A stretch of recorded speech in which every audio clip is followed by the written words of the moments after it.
Since video games crawled out of Atari's pit in the desert and learned to walk, the console wars have raged. But gamers don't just relegate their arguments to what box is better. In years past, this has spilled over to Mortal Kombat vs Street Fighter, or the freeway dance we have with Sony, Microsoft and Nintendo. But recently there are two games in particular that are drawing a line in the sand between gamers and internet forums alike. PUBG is swallowing up Steam's concurrent players list, whilst Fortnite draws all of Twitch's viewers away, as if they were sitting at some sort of all-you-can-eat buffet.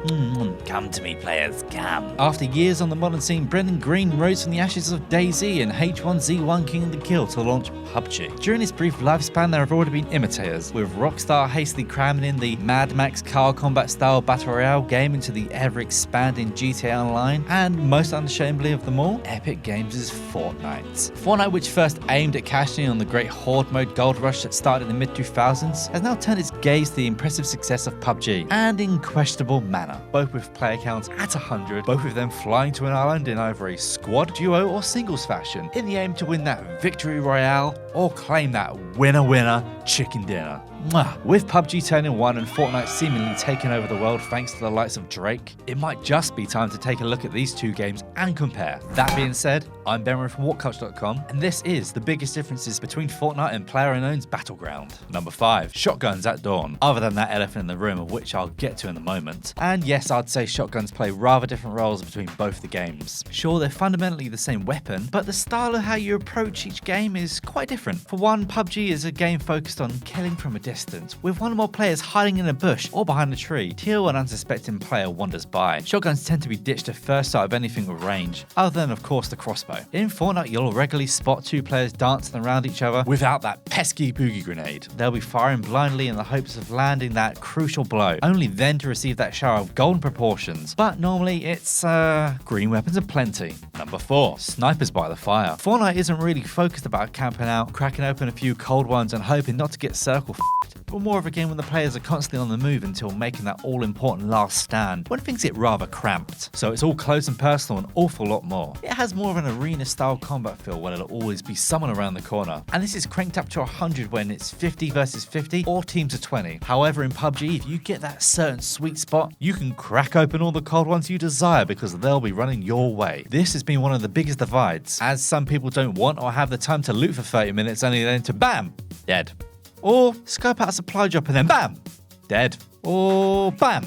Dead. Probably why is that the new map for PUBG out in July is much smaller than the previous two. In this case, it certainly looks like PUBG is taking lessons from Fortnite here. Number 3. Stop, drop and fill your pockets. Some would say inventory management is a curse upon most games. Others would even try and mod it out when possible. But Fortnite takes its concept and boils it down to the most simplest of forms, with only allowing 5 slots with the choice of either weapons or healing items. PUBG, on the other hand, dives face first into weight management like a health conscious at the gym, being able to find different levels of backpack, but while at the same time restricting players to only 2 main rifles, a pistol, and most importantly of all, the beloved butt pan. With colour gear instead of the ability to customise weapons down to the flash hider or suppressor, points to Fortnite being aimed at more of a mass market, and the cartoonish look helps too. And by no means is this a bad point, a choice that might seem minor at first, but actually affects the course of every match, and like stated earlier, leads into a lot more circle jumping hoedowns rather than camping in a bush. Number 2. Take a hike, Mr. Unknown.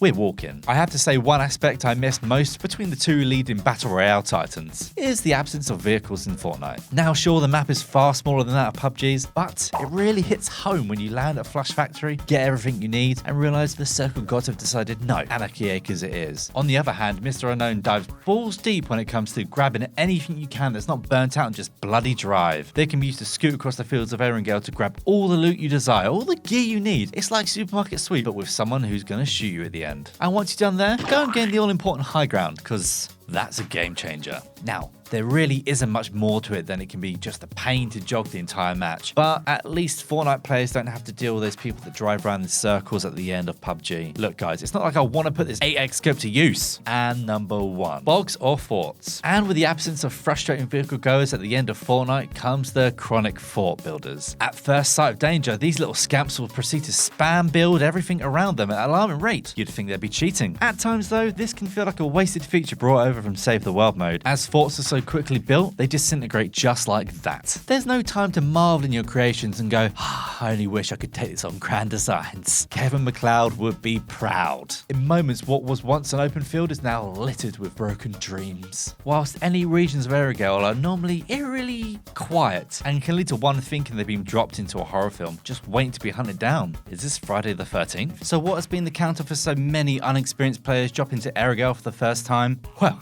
grab the first gun you find, hold up in the toilet and hope everything blows over. But it never does. The blue is always coming. Despite the similarities and some of the biggest differences between the two Battle Royale titans, they've managed to move in quite different directions and carve out their own audiences. So yay, room for them both. But saturation point could be on the horizon, as it won't be long before the impending wave of tacked-on Battle Royale modes is sure to come for us all. Until next time, no more games. Hey guys, thanks for making it to the end of the video. Aren't you a star? Don't forget to subscribe below, and also the people who made this video, they're right here, so go and follow them and give them some love. If you want to see more content, there's probably some stuff flowing up above my head. Why not check it out? It could be fun. I'm not your dad.